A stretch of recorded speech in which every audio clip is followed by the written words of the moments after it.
with Alert Day coverage now. This is Wave News.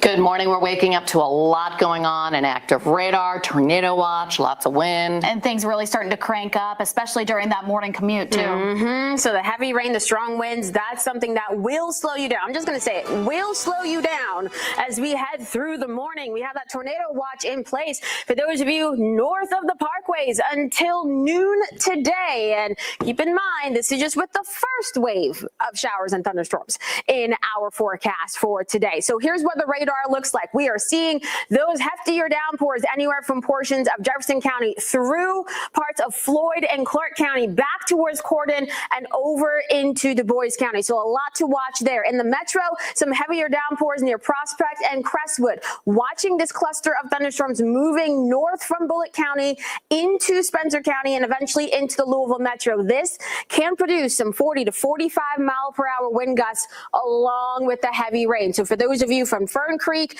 to J-Town to Middletown, giving you that heads up with that thunderstorm right now.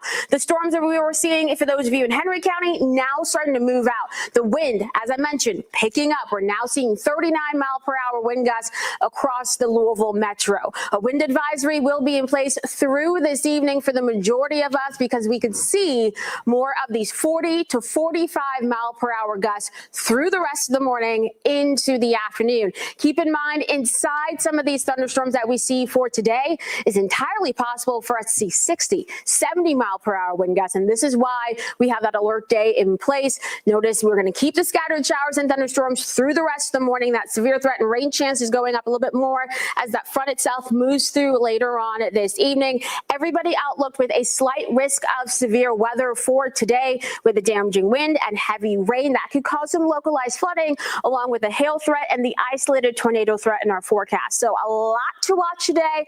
Have the Wave Weather app ready to go. Make sure it's set to follow you as you travel today so you can get those appropriate notifications no matter where you are and where you're going throughout the rest of your Wednesday. Rob? Tawana, thanks so much. And at 7-2, those changing weather conditions certainly going to affect the drive times this morning and your commute. Good morning to you. Keeping an eyes on the roadways right now. This is 71 north at Barber Lane, the overpass. Much different than when we checked in that same area just about 25 minutes ago. Really slowing things down. You're seeing a lot more taillights out there because of the windier conditions and certainly the wet pavements on the roadways. So you're going to want to watch that out there. Watching two trouble spots on the big picture right now that you want to be aware of. A crash cleanup from about an hour ago. This is at Shepherdsville Road at Yankee Lane, so certainly watch your speed as you head through that area. And also Blue Lick Road at Bonaventure Boulevard. A crash reported just about 15 minutes ago in that area, so certainly watch your drive times. And drive times, speaking of those, on 71, you're looking at LaGrange to Snyder, 10 minutes. Snyder to the junction, 10 minutes. I expect those to ramp up as that rain continues throughout the morning. Make it a safe one. Ladies, over to you. Thank you, Rob. A safety alert this morning. Carroll County Emergency Management says its outdoor storm sirens are not working. Repairs are being made right now, so you can't rely on those sirens to get any type of warning today, especially during that active weather. So emergency managers say you need to have other ways to get alerts like a NOAA weather radio or by downloading the Wave Weather app. It tracks your exact location so it can send you alerts right to your phone before severe weather enters your neighborhood. We're learning more about a teenage girl who was hit and killed trying to cross Cane Run Road. Police say 16-year-old Janiah Brown was hit by two vehicles near Teakwood Circle Tuesday morning. There were no traffic lights, street lights, nor a stop sign in the area. Police initially said she was hit by three vehicles, but later determined there were only two cars involved. Metro Councilwoman Tammy Hawkins says Brown was a student at Central High School. JCPS sent a letter to families with grief resources for students. District officials started yesterday's board meeting by honoring the teen. And if you are of the praying variety, send even prayers to the family of Janiah Brown, who was a junior at Central High School. She was a part of the ROTC. She was looking forward to making plans to go to college. She was prepared to take her SAT today. And unfortunately this morning, Janiah lost her life as she was on her way to school. Police say both drivers stayed at the scene. LMPD's traffic unit is handling the investigation. JCPS leaders rejected a proposal that many people feared would send ripple effects to students with disabilities and other teaching staff. The proposal focused on small cuts, but the fallout could have pushed JCPS into a deeper financial hole. Wave News reporter Marissa Burke joining us now to explain how proposals regarding exceptional child education is complex. Dr. Brian Yearwood said if the organizational charge for the Exceptional Child Education, or ECE, had been approved, they would have added up to $2 million in cuts. The organizational charge for ECE were revised before Tuesday's meeting. The revisions added the lead psychologist position back with reduced days and reversed the previous idea to cut work days for staff not part of a union. JCPS board members Taylor Everett and Gail Logan Strange want the cuts to be fair. In their eyes, supervisors should share the burden of days cut, and days shouldn't be determined by who is and isn't part of a union. Many community members shared their opinions about the looming decision, including Representative Dr. Lisa Wilner. Reducing the number to 187 days puts JCPS below the state average. Already, JCPS is below the state average in terms of ratio. Across the state, the ratio is one school psychologist to every 1,300 students. In JCPS, that ratio, thank you, is one school psychologist to every 2,000 students. Dr. Wilner went on to explain how the role of a psychologist in schools is a legal, educational, and financial position rolled into one, and that's because the psychologist has to evaluate student needs based on federal guidelines, which then determines how much money the schools get to serve those students. Dr. Wilner says just this year, eligibility requirements resulted in more than $84 million in funding for the district. As for the ECE proposal, Dr. Yearwood hopes to present a new plan sometime next month. Marissa Burke, Wave News. Thank you, Marissa.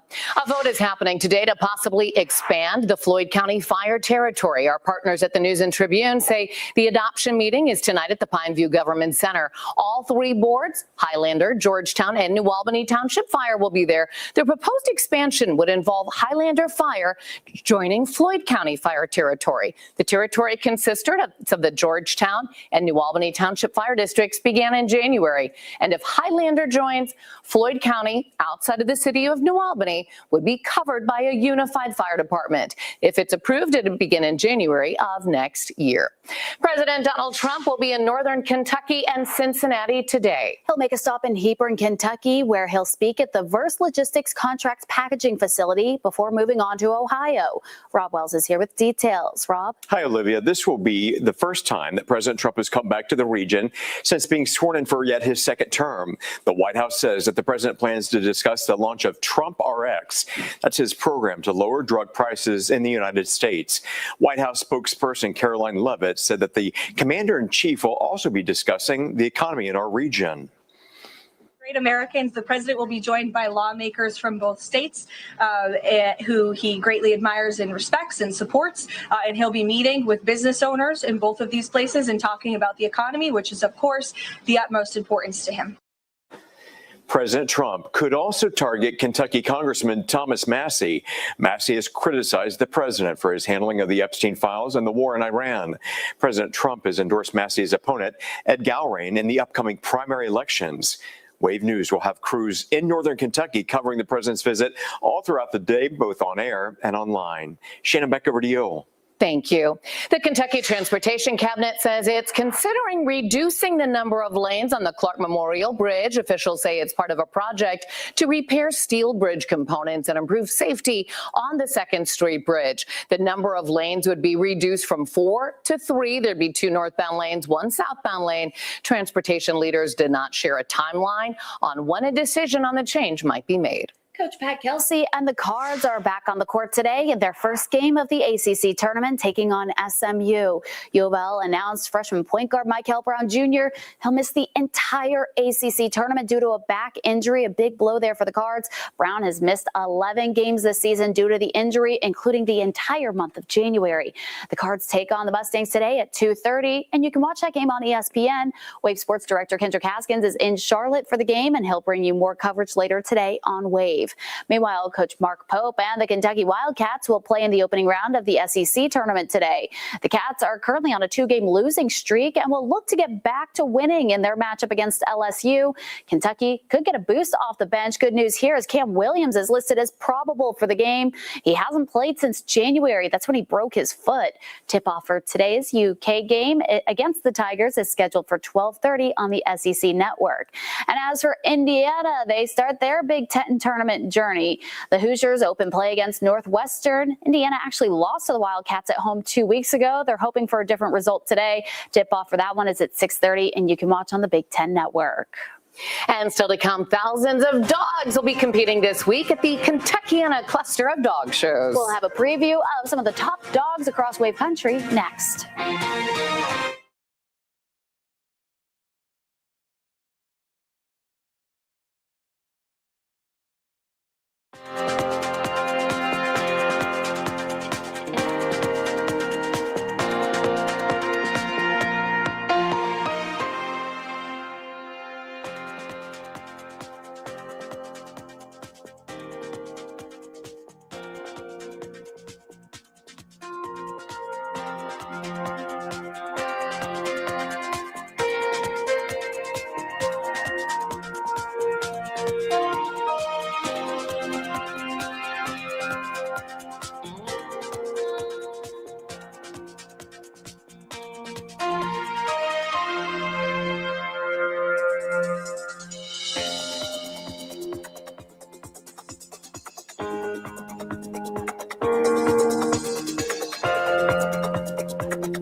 Well, this is a very busy weather day on this alert day. And not just day, it's going to be this morning, hitting right now. Yeah, we're seeing the storms moving through right now, the impact from that already in some spots right now. And hey, we're going to be watching this all the way into the evening. So y'all stay weather aware. Just getting word that about 5% of LaRue County now without power, probably because of this wind that we are dealing with. A tornado watch in place for those of you north of the parkways. That goes until noon today and includes the Louisville Metro. Notice all of this, what's going on right now. We have this massive front moving towards us, all of those strong storms out ahead of it, even some more of those severe thunderstorm warnings off towards our southwest that we will be watching. Right now, we're continuing to monitor more of those scattered showers and thunderstorms across our region, from Jasper into Perry County all the way through Clark and Jefferson counties in Indiana, even towards Jennings and Lawrence counties, getting in on some of the heavier rainfall. For those of you anywhere from parts of Spencer County into Shelby County, you're getting that pocket of heavier rain that has been producing some 30 to 40 mile per hour wind gusts as it moves through. And in the metro, what we're dealing with right now, some more of those downpours from Shively to Valley Station back towards J-Town, Ferd Creek, Middletown getting in on this. And we have been getting some pretty strong winds with these storms as well, outside and inside the storm. So please keep that in mind. The storm tracker now out on the roads heading through the Louisville Metro to keep an eye on things. And just to get a heads up, we have gotten word that we are dealing with US 31 southbound in Scott County, blocked between Van Campen Road and Coffee Pot Road, so US 31 in that area, so Van Campen and Coffee Pot, in between those two roads, has been blocked because of a tree that fell on a vehicle. The northbound lanes are also partially blocked. So already seeing the impacts from these storms moving through. A wind advisory in place for most of the region, and that is going to last until 7 p.m. Seeing wind gusts right now up to 39 miles per hour in the metro. This is as we're watching some storms moving in. So more of these 40 to 45 mile per hour wind gusts will be possible throughout the rest of the day. But keep in mind, we can get wind gusts even higher than that embedded in some of these strong storms. And that southwesterly wind already doing its thing. We're up to 72 degrees in Louisville right now, 70 in Lebanon, seeing 68 in Columbia. So everyone is on the warm side, going to stay in those 70s even as we get into this afternoon, looking at a high around 76 degrees for the Louisville metro. A slight risk of severe weather is in place for the majority of our region. Damaging winds, heavy rain, hail, and isolated tornadoes are possible with those storms for today. So what we're dealing with as we head throughout the rest of the day, more of these scattered showers and thunderstorms for this morning. After 8 a.m., that is when our severe threat starts to go up a little bit more with that cold front getting closer. So we'll watch that damaging wind threat, the hail threat, and the potential for an isolated tornado with some of these morning storms. Then we head into the afternoon. Those same threats continue across our region, especially for those of you further to the south across Kentucky for later on today, because you're going to be on the drier side for this morning. So that allows your atmosphere to destabilize a little bit more. We get further into the evening hours towards 6, 7 o'clock. Here comes that cold front moving through, and this is when we'll get some more of that line of thunderstorms pushing through our area, which could be strong to severe. After that line, the rain will linger, but that severe threat drops off. So after 8 p.m., our severe threat drops off, but we'll keep some of these showers through about 2, 3 o'clock tomorrow morning. So some of you will get as little as 1/4 inch of rainfall today, while others can see up to 3 inches of rain, which is why flooding is a concern in those spots where we see repeated rounds of rainfall this morning, and a little bit more so later on this afternoon. So please stay weather aware. There's a lot to watch just within the next 12 hours. For your Thursday, quiet, cooler. Friday, we add in some more of those strong winds in our forecast. In fact, on your Friday, we could see some wind gusts near 40, 45 miles per hour, all because of a very strong area of low pressure that will be passing to our north. So Friday is a time frame we'll watch closely. Saturday, quiet. And then we head into your Sunday. This is when another system moves through. This will bring some more strong storms into our forecast, some strong wind as well. And then we do look to see pretty drastic temperature drop. In fact, we go from the 70s Sunday afternoon into the 20s and 30s come Monday morning. And that is why we'll watch for a flash freeze concern as we head into Monday morning. And we'll also have to keep an eye a little bit more so on some light snow that's possible for Monday morning as well, which is why the alert day is in place. St. Patrick's Day, quiet, which we are not going to mind. It's going to be cold, though, with highs only in the 30s. And then another system towards the middle of next week could bring more rain and snow into our forecast. Thank you so much, Tawana. All right, this weekend, one of the region's top canine competitions will be taking over the Kentucky Expo Center. It's the Kentuckiana cluster of dog shows. There will be multiple events each day, but only one can be named Best in Show. Wave News reporter Kirsten Foote is at the Expo Center with a preview.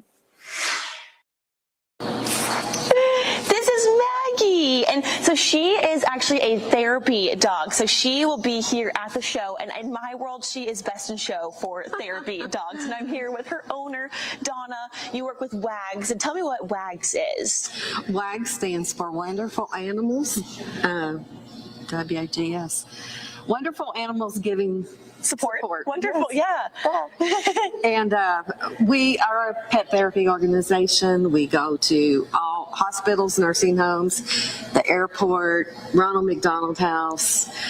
We go everywhere and visit. Oh, sweet. And what kind of dog is Maggie? Maggie is a Maltese, and she's 7 years old. Oh, my goodness. And she's been a therapy dog for 4 years. 4 years. But you've been doing therapy dogs before this. Actually, tell me, and you actually learned of the organization here from this dog show. Yes, at the dog show. I I was walking around and saw the Wags booth. And so I stopped and I was like, oh my gosh, I want to do this with my dogs. And I joined the very next month at their meeting. Oh. And so what brought you out here in the first place back in that day in 2018? I mean, were you competing with a dog or just here as a spectator? Just wanting to have fun? I love to come and shop and see all the different breeds, and just, if you like dogs, it's just the best place on earth. Yeah, absolutely. And so where will Maggie be this weekend here? Maggie will be at the front doors. You come in, we'll have a booth set up. We'll have therapy dogs there all the rest of the week. And you can pet them, stop, say hi, give them a pet. Oh, yay. And speaking of saying hi, let's do a little trick for Maggie. She's a therapy dog, but she is very well behaved. I could never do what she does. Hey, sit. Sit. Down. Come on. Down. Nope. Here. Spin. Spin. That's the one. Good job, Maggie. Oh, what a sweetie. And look at her little costume here. She's all decked out with roses. Oh, back to you guys. Oh.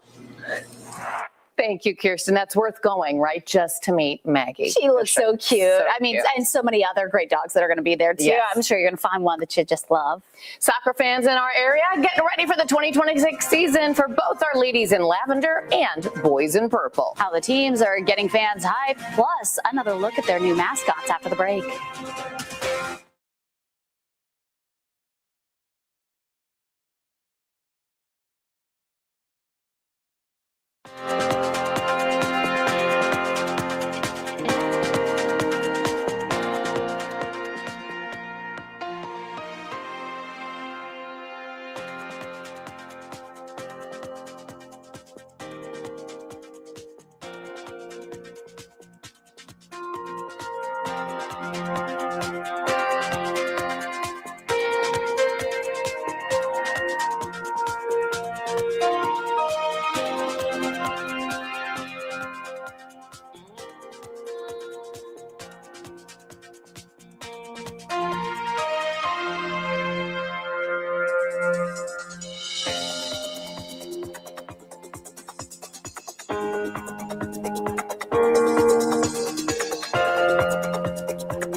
The University of Louisville has announced this year's French Film Festival in partnership with the Speed Art Museum between March 19th and April 16th. 6 critically acclaimed French films of various genres, along with an animated short film, will be shown. All films are in French with English subtitles. 5 films will be presented Thursdays at 5 p.m. in the Floyd Theater. That's at U of L's Belknap campus. The 6th film will be shown at the Speed Art Museum on Sunday, March 29th at 12:30 p.m. Floyd Theater screenings are free and open to the public. The Speed Cinema screening will be free with a U of L ID and $12 for the general public. Former Kentucky basketball star Bam Adebayo had a historic night in the NBA. His 83 points, now the second highest scoring effort in NBA history, only behind Wilt Chamberlain's performance of 100 points. And he passed his basketball idol, Kobe Bryant's record of 81 points. The Miami Heat star had 31 points in the first quarter, 43 by halftime, 62 22 by the end of the third quarter, and he finished off going 20 for 43 from the field, 36 for 43 from the foul line, and 7 for 22 from the three-point range. Adebayo's free throw makes and attempts also both set NBA records for a game. The Heat beat the Washington Wizards 150 to 129. What a game. Yeah, 83 points. Wow, that's incredible from one player. Racing Louisville fans were given a chance as the team gears up for another season in the 502. Their season opens this weekend. They're taking on North Carolina Courage at 7 p.m. on Saturday. Tuesdays, fans got to meet veteran players along with some new stars on the roster, and the club gave guests a chance to meet the new mascot that's named Float. Float is a butterfly and a nod to Muhammad Ali's famous phrase. Lou City FC's mascot is Sting the Bee. Club leaders say it's important that the players and coaches can connect with those who support them every week. Fans are our 12th man on the field, so I think that says it all. They're absolutely incredible. Just the motivation that they give us to go out every single weekend and play our hearts out, it's unmatched. Racing Louisville's home opener is next weekend, March 20th, versus U.S. star Trinity Rodman and the Washington Spirit. Float and Sting, cute names. And they're cute mascots, too. We'll be right back.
Good morning, everyone. Meteorologist Tawana Andrew here with a check of your forecast on this alert day. The storm tracker currently traveling through the Louisville metro.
Good morning. Happy Wednesday to you. Halfway through the week, but yeah, this is where the weather starts to get active out there. We have been talking about this severe weather alert day for a while, and it's starting to roll through our area right now. So as you head out to work this morning, you might be running into some strong winds and rain as parts of our viewing area are under a tornado watch this morning. We have Wave News reporter Kirsten Foote. She's in the storm tracker right now out there on the roads. Let's send things over to her. And Kirsten, how are things looking out there right now? And they're going to come to us pretty soon. Kirsten, can you hear us? Hello, Kirsten. I don't know if she can hear us. We'll check in with her again in a few seconds and see if maybe she can hear us then. But we're going to keep a close eye there on the storm tracker and that morning commute because, again, you are already seeing some strong winds and rain in the area. Meanwhile, LMPD says it's taken illegal firearms and THC vape cartridges out of the community after an operation in Shively. 4 people were arrested, 2 adults and 2 juveniles. The adults have been identified as 18-year-old Jose Viveros Hernandez and 18-year-old Ahmed Moram. Police say they've recovered 16 Glock conversion devices, 4 guns, including 3 that were 3D printed guns, and 120 THC vape pens, plus 3 3D printers and 3 related computers. The investigation remains ongoing. Meanwhile, the Shively Police Department has raised the cash reward following a deadly triple shooting in February. A family member of one of the victims has announced an additional reward of $10,000 for any information that leads to an arrest. Sabri Johnson, Mia Lee, and Simeon Watson were shot and killed inside the apartments on Crumbs Lane on February 17th.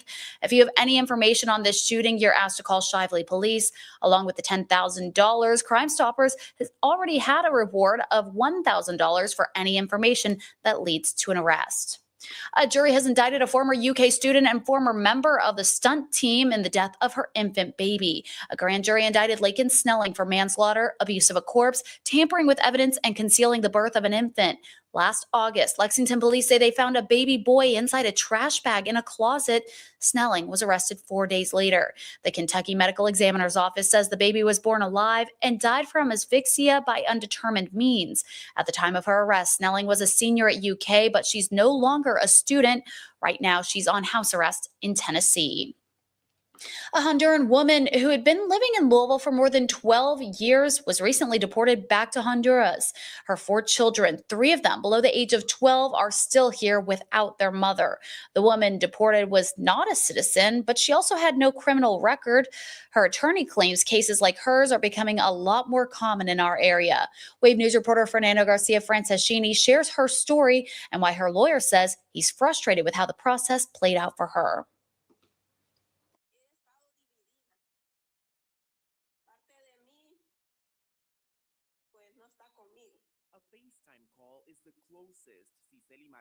Can get to her 4 children after she was deported back to her home country of Honduras.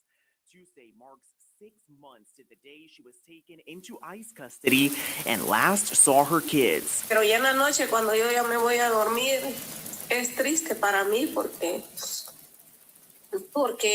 no está el calor de ellos. Yo les hablo para despedirme de ellos. Darles las buenas noches y ellos están tristes también. Sin mí me dan el abrazo y pues saben que es un abrazo vacío. Cicely says she had been going to her scheduled appointments with ICE's Alternatives to Detention program, but during a September appointment, she was detained by immigration officers. What followed were months of agony and uncertainty as Cicely was moved from Louisville to Indiana, then to an ICE facility in Louisiana, and then back to Indiana. Cicely says the 4 months in custody were a nightmare. She had bruises from how tight her handcuffs were and says was assaulted for reading her Bible by 2 inmates held on criminal charges. Cicely's oldest son, Davies, remembers what it was like hearing some of those stories. It was really scary to hear because I wasn't sure if my mom was safe. She said that she couldn't turn her back on them even when she was asleep. So within 48 hours of being detained, Cicely's attorney filed for a credible fear interview. That's an interview with an asylum officer to determine whether people who have been detained have a credible fear of persecution or torture in their home country. So Attorney Duffy Traeger tells me once that credible fear interview has been filed, everything in the removal process should have stopped right there. But he says a couple of days later, he got an email from Cicely's son asking if it was weird that Cicely had been moved from Indiana to Louisiana. Traeger says he definitely thought it was weird, so he emailed an ICE official in New Orleans. That ICE official told him that if it hadn't been for Traeger's email alerting them of a mistake, Cicely was already on a plane and would have been flown to Honduras without her credible fear interview. And Traeger says that's just too close for comfort. That requires that, her son be on it and email me and know that that is strange. It requires that her attorney actually check his email on the weekend.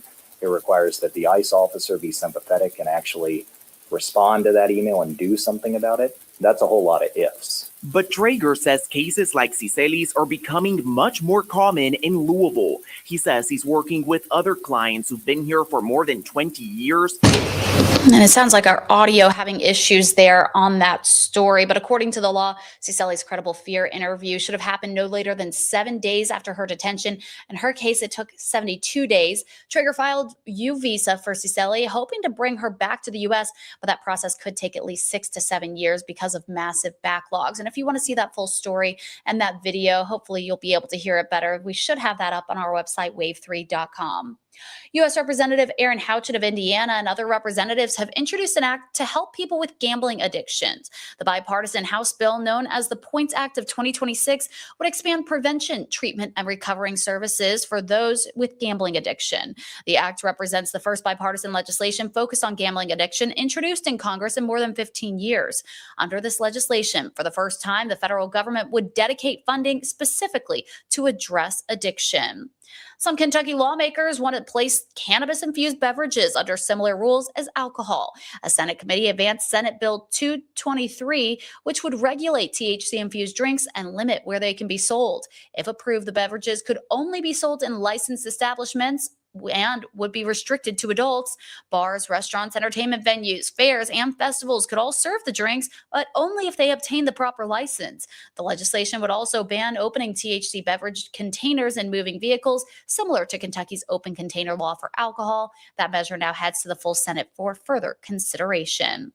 Indiana First Lady Maureen Braun says efforts to expand reading for kids through the Dolly Parton's Imagination Library are working. During her First Lady's breakfast, Braun says Indiana's literacy rate increased by nearly 5 percentage points from 2024 to 2025. That's the largest increase in state history. Dolly Parton's Imagination Library provides free, high-quality books each month to children from birth to age 5. Braun also announced that the fundraising effort launched in 2025 is now 90% of the way to its goal for funding running from July 2025 through June of 2027.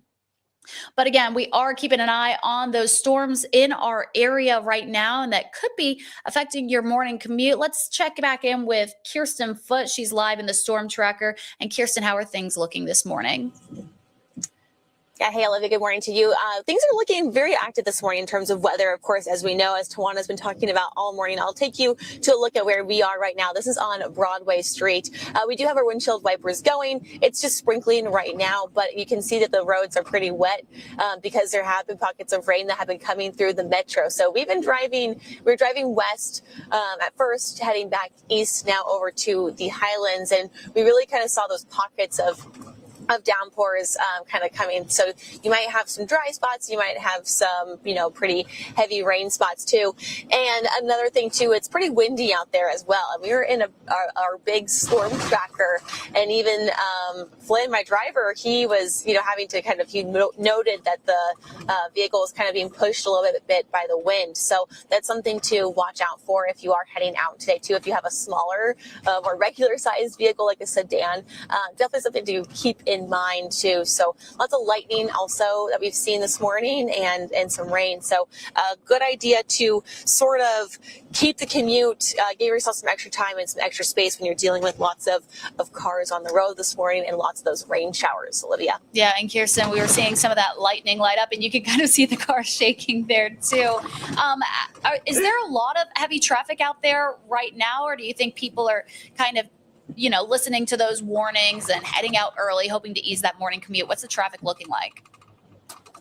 Definitely. I'm going to give you another look here. So now we're on Broadway, about to turn on to Baxter Avenue and then up to Bardstown Road. I'd say traffic looks like it's kind of like the normal, what you would expect for a normal commute. So it is still pretty busy as we are heading on 264 and we were heading west, and there's cars going east, and there's a good amount of cars on both sides. So it looked like your pretty regular morning commute. And, we also came across at a different portion. There was a police officer. They had their lights on, pulled off to the side of the road. They didn't have a car like pulled over or anything, but it's something to keep in mind if you do see cars, pulled over today, to kind of keep it slow around them, because, when you're in those pockets of heavy rain, your windshield wipers are going, it can be kind of, disorienting a little bit. So definitely, wanting to keep it safe. But I'd say overall for the morning commute, things are looking like the same amount of cars, but I'd like to think that people are making sure they're going slow and making sure, watching out for any of that hydroplaning that you could see. Yeah, absolutely. Thank you so much, Kirsten. Please be safe out there too, not just with Flynn driving, but those other drivers out there. They know how Louisville drivers can be. So thank you so much for that update, Kirsten. Oh, yes. Thanks. Yeah, and like we pointed out, we know how traffic can get a little bit chaotic anytime it rains in the Louisville area. So please just make sure you're being extra careful out there. We're going to take a quick break. When we come back, we'll tell you about a response from the Kentucky Opera to comments made by actor Timothy Chalamet. Yeah, a lot of people chiming in on this. Plus, U of L men's basketball will be featured in a new docuseries. We'll have all of that and more coming up in just 2 minutes.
And what we're seeing for today at the tornado watch in place for those of you along and north of the parkways. This goes until noon today because of some of those stronger storms in our forecast. On top of that, we have a wind advisory out for those of you along and north of the parkways that goes until 7 p.m. Eastern time, because we could see some wind gusts as we head through the morning into this afternoon near 45 miles per hour. This will be outside of the showers and thunderstorms coming through our region. And we'll watch these waves of storms through the Jen, not sure why our audio is acting so weird this morning. So I know you couldn't hear Tawana there, but hopefully we can get something worked out because we are keeping an eye on some severe weather later today. The bad weather making her speak in a whisper. She wants to make sure we all understand, but she's getting every detail, and so it's a whisper. But yeah, it is kind of raining out there, and it always seems like it hits around here right during the morning commute. Like right when, you know, we come to the work in the middle of the night, and I'm always thinking it's gonna be all right, and then it's like an hour or so later, watch out. And it happens so fast too. So certainly make sure you have those updates and the Wave weather app downloaded on your phone. Always a good thing.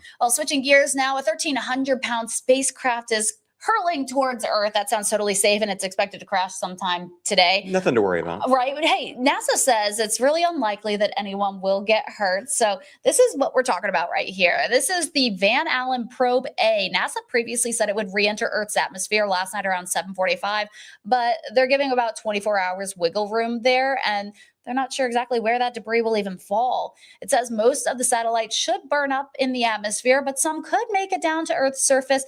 And what does survive only has about a 1 in 4,200 chance of harming someone. So apparently they're saying that's pretty good odds. I don't know. But is that good odds? But it's not zero. Here's the thing. Right. That's what's concerning. I don't want to be in the way of that thing. And we know that they're saying it's going to be kind of breaking up as it comes to Earth. But whatever that is, it's going to hit with a force. And I don't know. I don't want to be wherever that force is. I don't think my good old umbrella just stopping the raindrops is going to stop that thing if she comes hurling my way. But I don't know. It's something. And I was seeing a report this morning. They were talking about so much debris that's in outer space, the clutter, the cleanup that's out there just floating around. And apparently there's a lot of this stuff out there, and we don't even know it. But you want to keep your eyes peeled to the sky, I guess, today. I'm running if I see it. I mean, I'm just going to stay inside, cross my fingers, hope for the best. All right.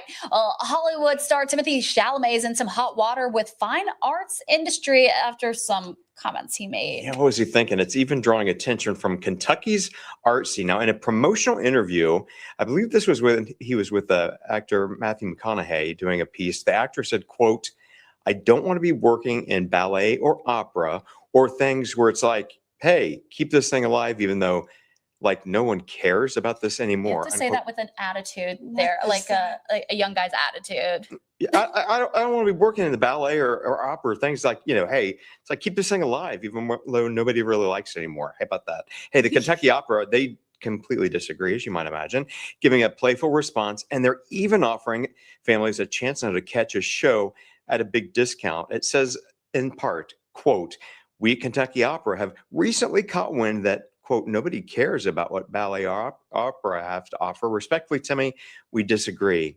Opera and ballet has lasted over 400 years because it continues to grow and change." Now, the opera goes on to say that they're offering 20% off tickets for their upcoming production.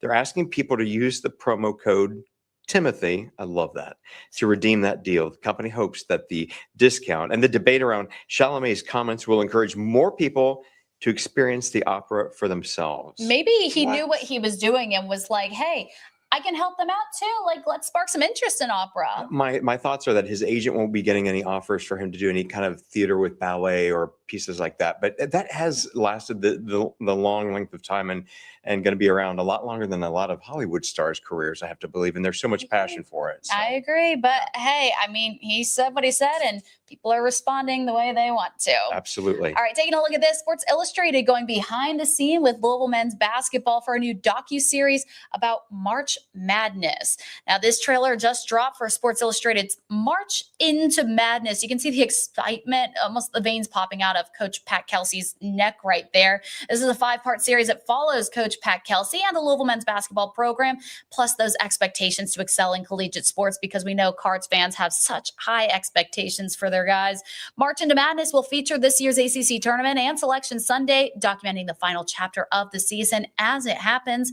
Former Card and NBA star Donovan Mitchell, yeah, we know him. He's listed as an executive producer with this, along with Jay Billis. So some big names putting efforts into this docuseries.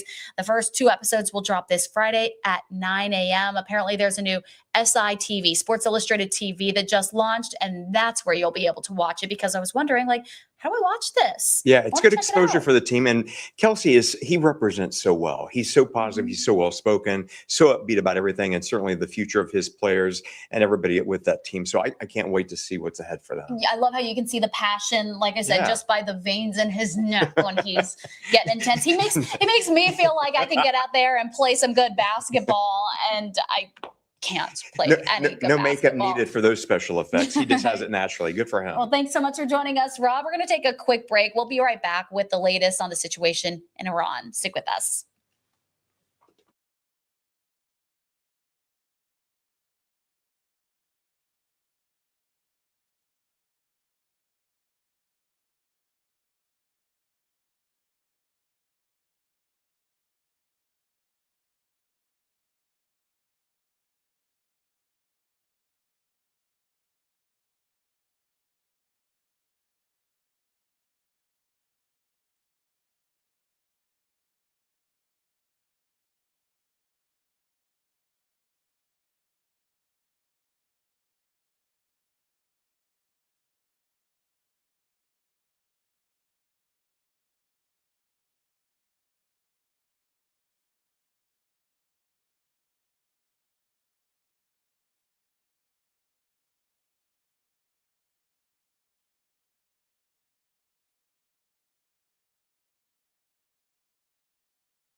Trump administration officials are not providing any kind of timeline for when fighting in the Middle East might end. The death toll has risen to more than 1,300 civilians killed in Iran and more than 570 people killed in Lebanon since the start of the war. And now the Pentagon says about 140 U.S. service members have sustained injuries because of this. Sherelle Hubbard has more on what the White House and the Pentagon had to say about the ongoing conflict. Today will be yet again our most intense day of strikes inside Iran. At a Pentagon briefing on the war with Iran Tuesday, U.S. Defense Secretary Pete Hegseth said the U.S. will not relent until the enemy is totally and decisively defeated. The White House doubling down on that messaging, saying the war's timeline is according to President Trump's clock. When the commander-in-chief determines the military objectives have been met and that Iran is in a position of complete and unconditional surrender. Trump took to Truth Social Monday night and threatened to escalate further, saying Iran would be hit 20 times harder if it blocked the flow of oil through the Strait of Hormuz. Two sources familiar with U.S. intelligence telling CNN Iran has begun laying mines in the strait in recent days. The war spiking oil and gas prices Is temporary, and this operation will result in lower gas prices in the long term. Key Senate Democrats emerged from a classified briefing on the war. They argued that Americans cannot afford to be involved in another war.